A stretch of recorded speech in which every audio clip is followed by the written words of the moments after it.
A ver, bandita, comencemos por decir que Caifanes es una banda hecha de grandeza y de ruinas. Una historia que México celebró en los escenarios, pero que en los pasillos se escribió con sudor frío, cuchilladas por la espalda y un dolor que nunca se apagó del todo. La gente conoce los éxitos. Lo que pocos saben es que detrás de esas canciones hay cirugías urgentes, amistades destrozadas, contratos que huelen a traición, golpes que casi terminan en tragedia y un pasado lleno de rencores que todavía hoy se sienten cuando las luces se apagan. Este no es un tributo. Es una autopsia del rock mexicano. Vamos a abrir los rincones que siempre se mantuvieron cerrados. Los momentos que el público nunca vio. Las decisiones que casi borran para siempre el nombre que cambió la música en este país. Si estás listo para mirar la historia de Caifanes sin romanticismo, sin nostalgia y sin filtros, suscríbete a Cosicultura de Gerberín y activa la campanita. Lo que viene a continuación no es para cualquiera. Aquí vamos a contar la verdad que duele. Nuestro dato número 1. La voz que casi se apaga para siempre. Saúl Hernández no solo peleó por ser el líder de Caifanes. Peleó literalmente por seguir vivo. A mediados de los 90, cuando las giras eran interminables y los escenarios se quedaban cortos para tanto público, su cuerpo empezó a colapsar. La garganta se le cerraba. Hablar dolía. Cantar era una tortura. Cada examen arrojaba una nueva pesadilla. Tumores, inflamaciones severas, un riesgo altísimo de cáncer. Los médicos le dijeron lo impensable: si seguía cantando, podía quedar sin voz para siempre. Y si las cosas se complicaban, también podía perder la vida. Pero Saúl no se bajó del escenario. Lo operaron una vez. Luego otra. Y otra. Cortes, biopsias, drenajes. Mientras la banda se trepaba en las listas de popularidad, él se trepaba en una camilla rezando para despertar con voz. Después de los conciertos venía lo peor: vómito con sangre, la garganta ardiendo como si le hubieran pasado cuchillos en vez de aire. Camuflaba el dolor con actitud. Sonreía ante los fans mientras escondía el miedo más grande de un cantante: despertar y no emitir ni un suspiro. Muchos creen que la voz rasposa de Saúl fue una elección artística. La realidad es más brutal: es la cicatriz sonora de un tipo que regresó del borde del silencio. Ese tono quebrado, esa aspereza que se volvió símbolo, es el rastro de una guerra que casi lo desaparece de la música. Sin esa lucha, Caifanes hubiera quedado en la historia como una banda truncada. Saúl siguió cantando aunque su cuerpo le rogaba que se detuviera. No por soberbia. Por necesidad. Porque sin cantar, él simplemente no existía. Caifanes nació en la oscuridad, pero fue la muerte respirándoles en la nuca lo que terminó de forjar el mito. Nuestro dato número 2. El guitarrista señalado. No hay forma delicada de contarlo: el conflicto con Alejandro Markovich rompió a Caifanes en 1000 pedazos. Lo que al principio fueron diferencias creativas, se volvió una tormenta de egos, decisiones que huelen a traición y papeles firmados que cambiaron el destino de la banda. Aquello terminó en una guerra legal que dejó cadáveres emocionales a su paso, se perdieron amistades, se destruyeron confianzas y los fans tuvieron que elegir bando. Años después, cuando parecía que la historia ya había cicatrizado, llegó el golpe más duro: señalamientos personales que lo pusieron contra la pared mediática y familiar. Lo que se ventiló ya no era música ni derechos de autor. Era algo mucho más íntimo y peligroso. Y aunque él negó, explicó y se defendió, la sombra ya estaba lanzada sobre su nombre. En ese momento, la banda que alguna vez fue su hogar, tomó distancia. Cerraron filas sin él. Prefirieron el hielo al abrazo. La separación emocional se volvió definitiva. Para muchos fans fue un fenómeno triste, ver cómo un músico brillante podía convertirse en una figura que incomoda incluso mencionarlo. Cada vez que surge la pregunta de por qué no vuelve Markovich, no hace falta una respuesta pública. Basta ver los rostros tensos de sus excompañeros para entender que ahí hay un pasado que no solo duele, arde. Y cada intento de reconciliación se estrella contra un muro que nadie tiene intención de derribar. Porque en Caifanes, las heridas no se olvidan. Se esconden. Se callan. Se entierran, pero siguen envenenando la tierra donde una vez creció la banda más grande del rock mexicano. Nuestro dato número 3. La agresión que casi mata el bajo de la banda. Sabo Romo siempre ha sido el motor silencioso de Caifanes. El que sostiene el ritmo mientras todos miran al vocalista. el que mantiene al monstruo de pie sin pedir crédito. Pero una noche, la vida le recordó que en México la fama no es escudo, es blanco. Sabo caminaba como cualquier persona común cuando un grupo de tipos lo interceptó. No buscaron conversación, ni robo, ni explicación. Fueron directo al golpe. Patadas al cuerpo, puños a la cara, gritos que no alcanzó a entender y una violencia tan rabiosa que parecía tener un objetivo claro, destruirlo. No hubo cámaras para denunciarlo, ni guardias que lo defendieran. Solo él contra varios, tratando de no caer inconsciente. Los golpes en la cabeza fueron los que más miedo dejaron. Su vista quedó dañada al grado de que los médicos creyeron que podría perderla. Y si el bajo es el corazón de la banda, la vista es la brújula de un músico. Que un artista dependa nuevamente de sus manos y ojos no es un deseo, es un mandato. Mientras el público seguía gritando Sabo, leyenda, él dormía en una cama fría, conectado a máquinas, con un miedo que no se canta, el miedo a no volver a ser quien era antes de una paliza absurda. Pero lo más cabrón vino después, el silencio. Ni justicia, ni responsables, ni respuestas. Ese ataque quedó flotando como advertencia. El mensaje estaba claro, aquí, cualquiera puede caer sin razón. Y si el más querido del rock terminó casi ciego por caminar por la calle, ¿qué queda para el resto de nosotros? Sabo volvió a tocar. Sacó fuerzas de un lugar donde solo llegan los que han visto la oscuridad de frente. Pero esa noche todavía suena cuando el bajo retumba en el escenario. Nuestro dato número 4. La banda partida en dos. Cuando Caifanes explotó en popularidad, también explotaron las grietas internas. La versión bonita dice que estaban agotados. Que necesitaban un descanso. Pero lo que realmente tenían era un odio disfrazado de profesionalismo. Cada gira era una discusión pendiente. Cada grabación, una batalla de egos. En camerinos ya no había convivencia. Había territorios marcados. Palabras cortas y frías. Miradas que buscaban evitar la de los otros como si la traición se desbordara por los ojos. Lo increíble es que, arriba del escenario, seguían sonando perfectos. Pero esa perfección era impulsada por el resentimiento, no por la hermandad que alguna vez los hizo imparables.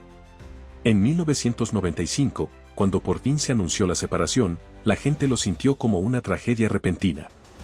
Pero quienes estaban cerca sabían la verdad, la banda llevaba años muerta por dentro. Solo faltaba firmar el acta. Tardaron más de una década en regresar al nombre que ellos mismos hicieron legendario.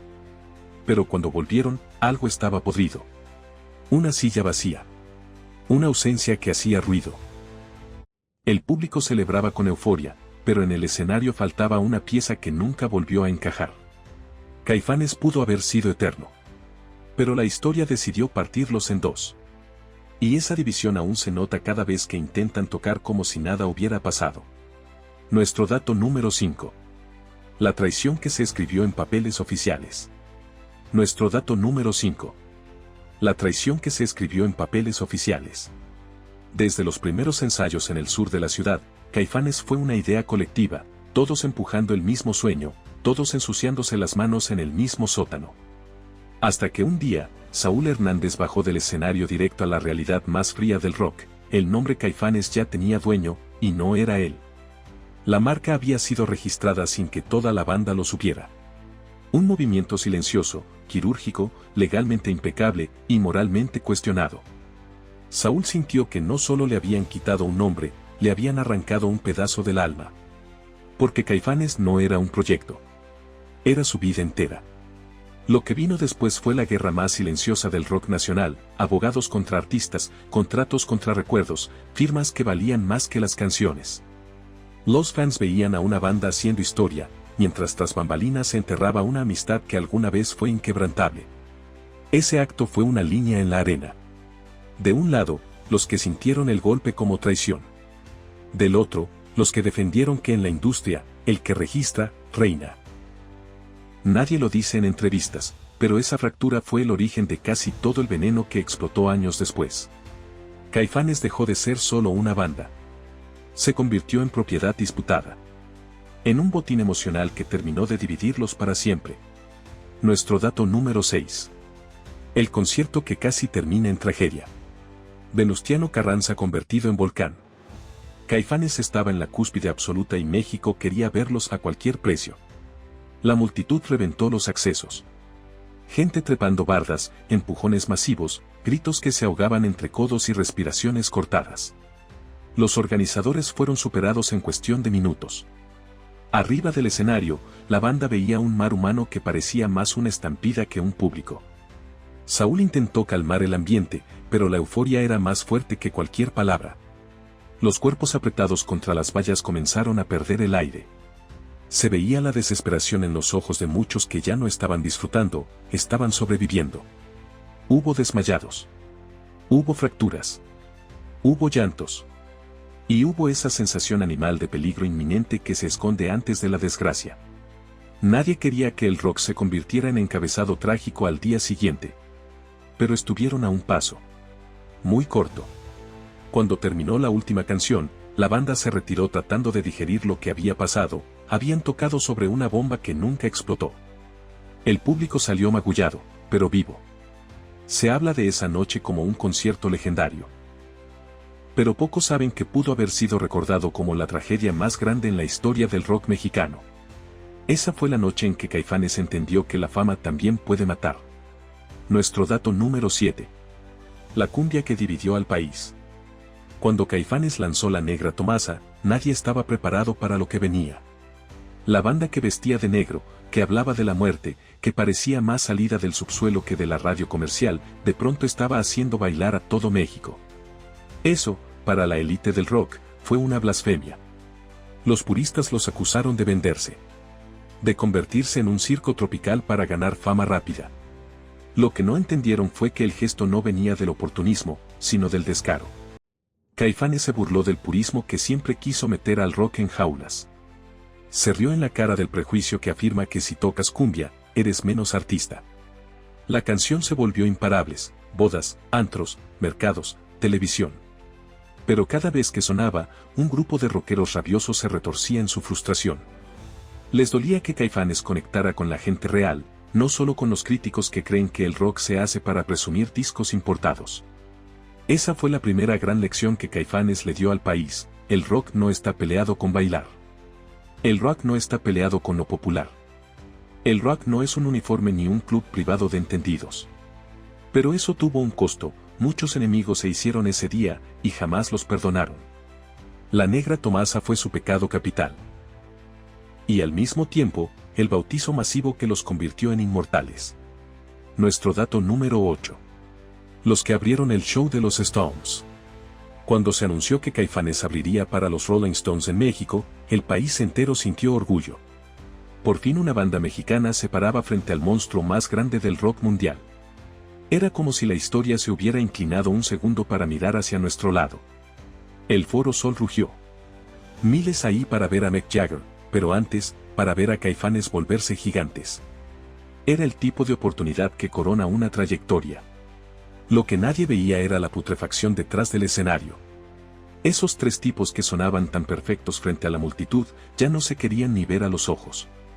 Tocaron porque estaban obligados por la gloria. Tocaron con precisión quirúrgica porque ya no había emoción que los moviera. Cada silencio entre canción y canción no era tensión musical, era resentimiento puro, respirando fuerte para no escalar a golpes.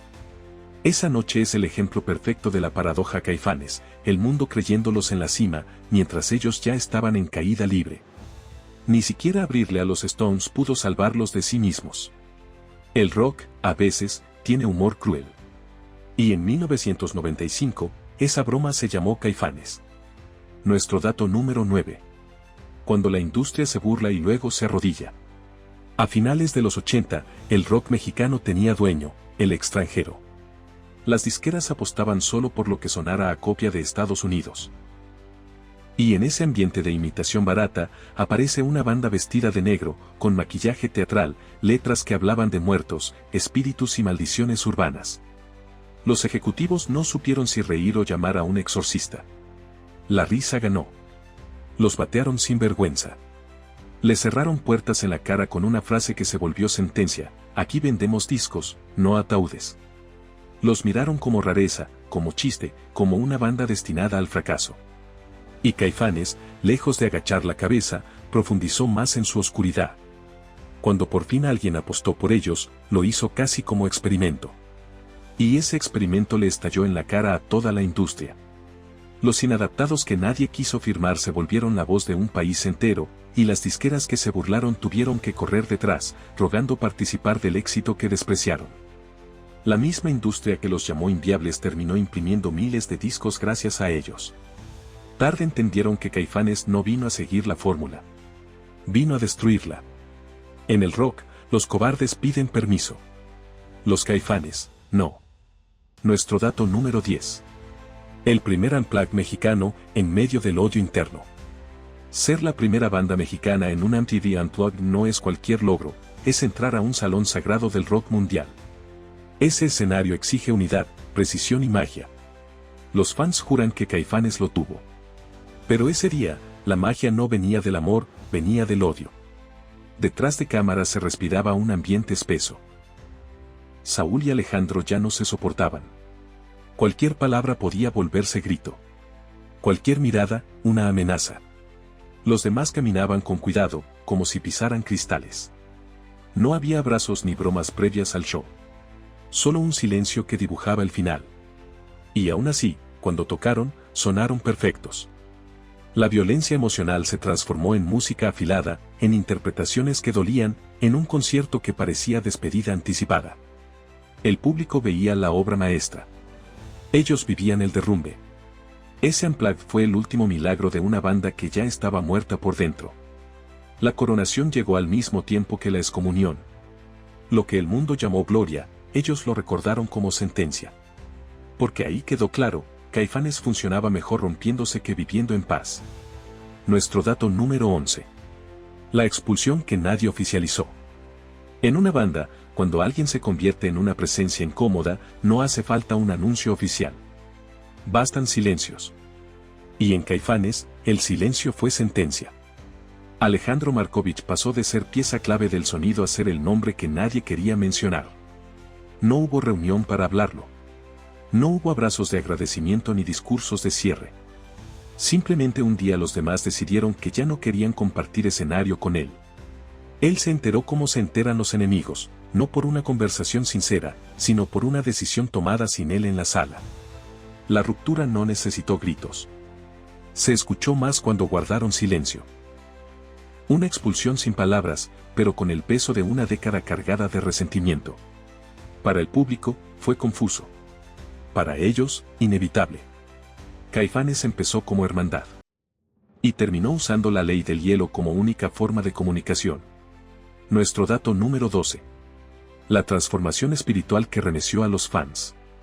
El Saúl Hernández que la gente conoció en los 80 era oscuro, enigmático, casi una figura esotérica del rock mexicano. Ese tipo que escribía sobre la muerte, que parecía tener la mirada puesta en el abismo.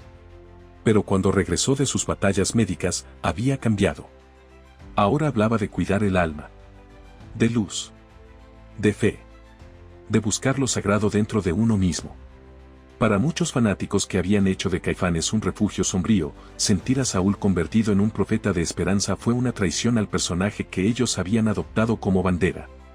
Le reclamaron haber perdido el filo. La negrura. El veneno. Lo que en realidad había pasado era simple y brutal, él ya sabía lo que era estar al borde de la muerte. Y una vez que miras ese lado, algo adentro cambia para siempre. El problema fue que sus seguidores no querían cambios.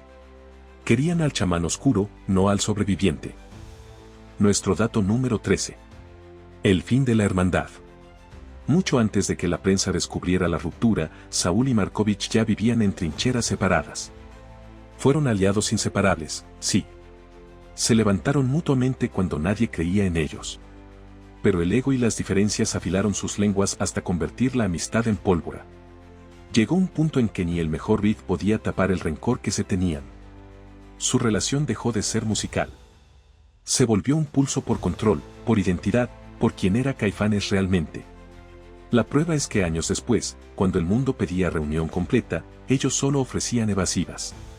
Son dos personas que ya no se reconocen cuando se miran, y que prefieren no hacerlo para no recordar todo lo que se hicieron. De la hermandad solo quedan canciones. Las personas detrás, ya no se hablan. Nuestro dato número 14. El ego que ganó la batalla. El éxito es cruel, no mide talento, mide resistencia. Y en Caifanes, cada logro alimentó un monstruo invisible llamado ego. Todos querían tener la razón. Todos querían cargar la estatuilla. Todos querían ser la voz de la banda, aunque solo hubiera un micrófono. Se olvidaron del enemigo común. Se volvieron enemigos entre ellos mismos. Afuera, el público veía artistas conectados por la magia. Adentro, eran gladiadores peleando por territorio emocional. Y en ese ring, la música dejó de ser unión. Se convirtió en arma. Cuando el ego se sienta en el centro de una banda, la banda deja de ser banda. Se vuelve un sistema solar donde cada integrante quiere ser el sol. Nuestro dato número 15. La reunión que nunca fue completa. En 2011, cuando anunciaron su regreso, México se volvió loco. Boletos agotados en minutos. Fans llorando, abrazándose como si el rock hubiera vuelto a nacer. Fue histórico. Fue emocionante. Fue fiesta nacional. Pero en esa fiesta faltaba un invitado que había hecho posible el milagro en primer lugar, el guitarrista que le había puesto filo a la historia. La banda trató de ignorarlo y pretendió que no pasaba nada. Pero el público no es tonto. La ausencia era el elefante en el escenario. El regreso fue espectacular, sí. Pero incompleto. Volvieron para recordar por qué fueron grandes. Y también porque ya no podían serlo igual que antes. Nuestro dato número 16. La sombra de la muerte siempre al acecho. No hay metáfora aquí. La muerte realmente merodeó a Caifanes. No una vez. Varias veces.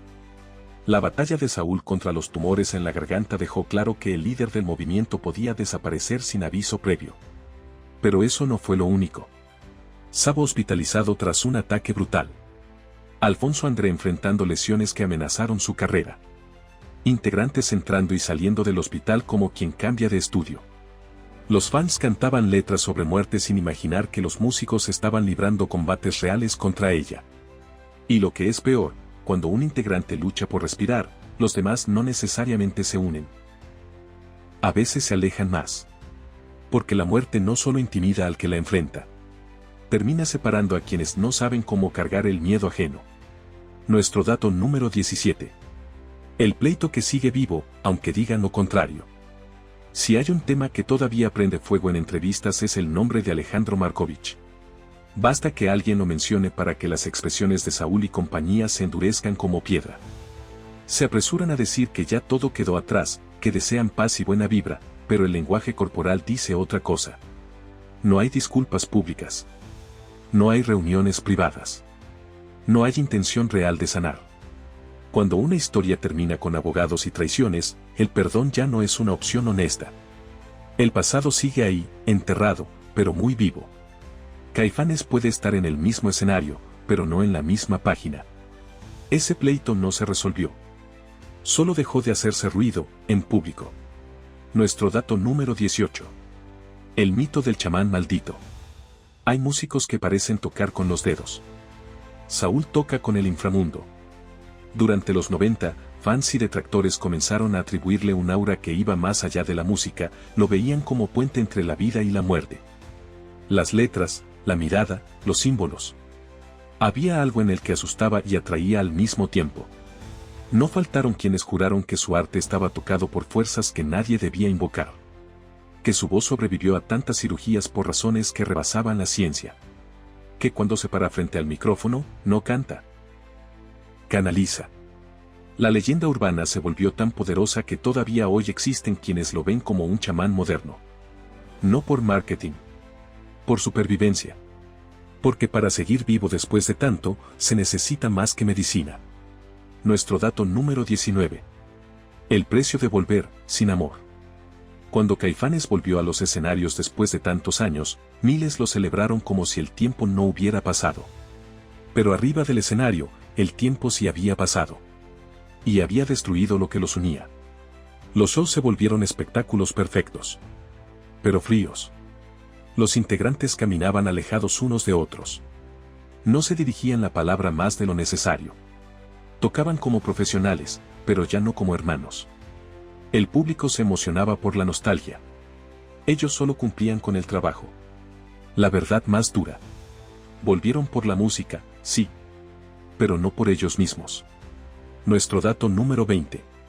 El liderazgo absoluto que pesa como una cruz. Toda banda tiene un centro gravitacional. En Caifanes, ese centro siempre fue Saúl. Su voz, su pluma, su visión. Pero cuando alguien lidera tanto, también carga todo el resentimiento. Con los años, su papel dejó de ser el del poeta en trance para convertirse en el del jefe. Y un jefe tiene que tomar decisiones que los demás detestan. ¿Quién entra? ¿Quién sale? ¿Quién vuelve? ¿Quién está vetado de por vida? Eso convirtió cada paso de la banda en una declaración política interna. Saúl se quedó con el timón, pero también con los enemigos.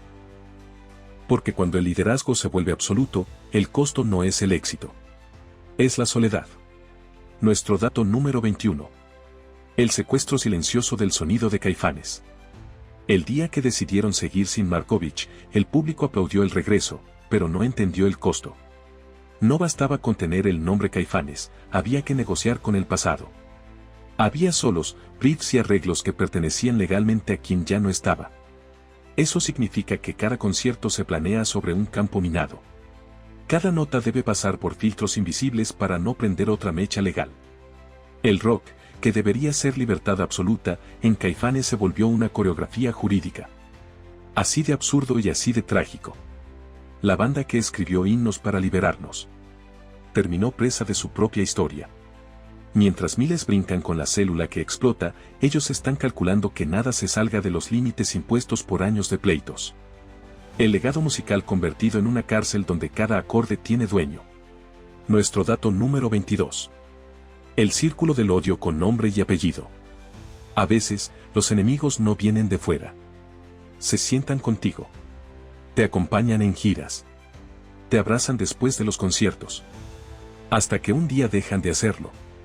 Caifanes dejó de pelear contra otras bandas para empezar a pelear contra sí mismos.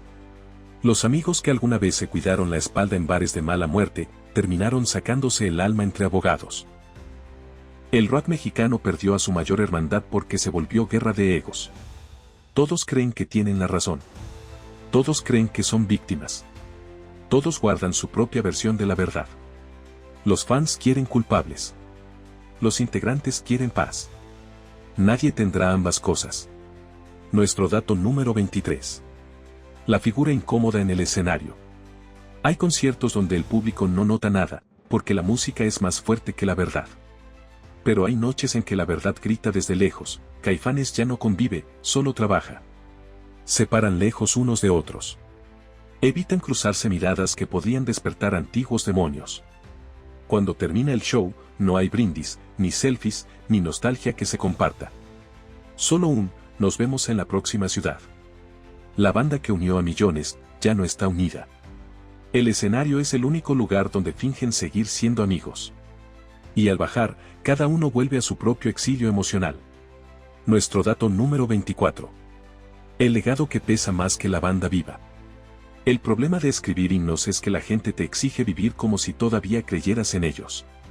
Caifanes compuso canciones que hoy son historia pura. El público quiere escuchar no solo la música, quiere sentir la misma energía que en los 90. Pero la banda ya no está ahí. El tiempo arrancó la inocencia, la rabia y hasta la complicidad. Hoy cargan un legado que pesa más que sus propias vidas. Tienen que tocar para mantener viva una memoria que hace años dejó de pertenecerles. El rock de Caifanes ya no es lo que sienten hoy. Es lo que el público necesita recordar. Nuestro dato número 25. La verdad más incómoda del rock mexicano. Caifanes es leyenda. Punto. Pero la banda que todos llevan tatuada en la memoria ya no existe. Lo que sube al escenario hoy es la versión sobreviviente de esa historia, funcional, poderosa, respetable, pero emocionalmente rota. Los fans cantan como si estuvieran en 1992. Ellos tocan como si estuvieran cumpliendo una sentencia. Y esa es la verdad que nadie quiere decir en voz alta. Caifanes venció a la muerte. Pero perdió la hermandad que lo hizo nacer. La música sigue viva. La banda, como familia, murió hace mucho. Y bueno bandita, esto fue Cosicultura de Gerberín, puro chile sin quitarle las venas. Si te late el rock que no se maquilla, suscríbete y prende la campana. Aquí seguimos escarbando y con las netas sin miedo, porque el rock se respeta, pero también se desnuda. Adiós.